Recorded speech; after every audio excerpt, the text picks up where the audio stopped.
This is Eli Sharabi. He was one of the 3 Israeli hostages who was released today. This is what he looked like before October 7th, next to an image of what he looked like during his release from Hamas captivity. The details of his time in Gaza haven't fully been disclosed, but as you can see, he was not treated well. Or Eli and Ohad all seem to have a very difficult time walking and even standing upright alone. The images and videos that have come out of Gaza today have a horrific resemblance to the images and videos of the Jews who survived the Holocaust and the Nazi death camps. And not a single Jew who looks at the faces of these 3 Israeli hostages who have been released aren't asking the question tonight: how has the world allowed this evil to repeat itself once again? I want to show you some excerpts from the Arab-Palestinian propaganda video that Hamas proudly shares on its Telegram. It's produced in order to showcase its pathetic nature to all its fans and followers around the world. In the video, you can see the 3 Israeli hostages being forced to play along in this sick game.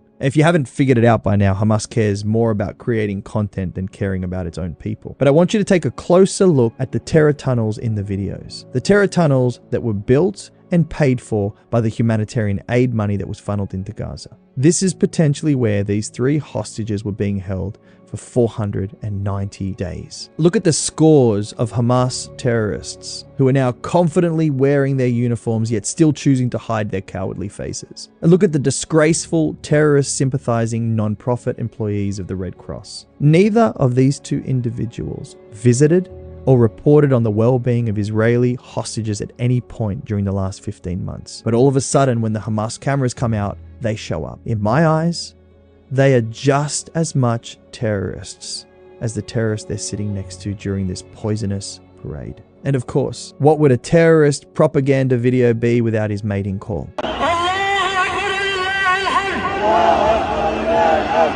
Yeah, if your God is so great, why don't you build a society that doesn't need violence or jihad to succeed? But this is what breaks my heart. This is what I want you to know, and this is what I want you to hear. Eli Sharabi was forced to speak on stage into a microphone and tell the Arab-Palestinian crowd that had gathered to gloat and laugh at his misery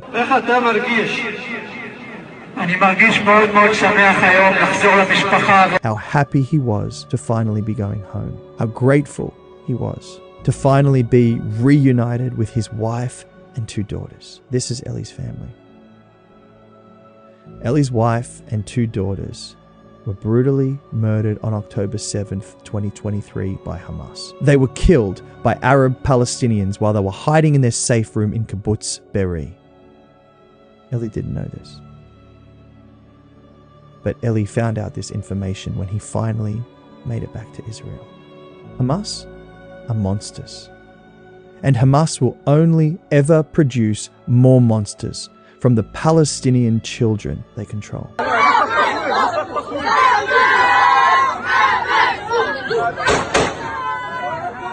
May Hashem somehow rebuild Eli's life. And may Hashem wipe out Hamas once and for all.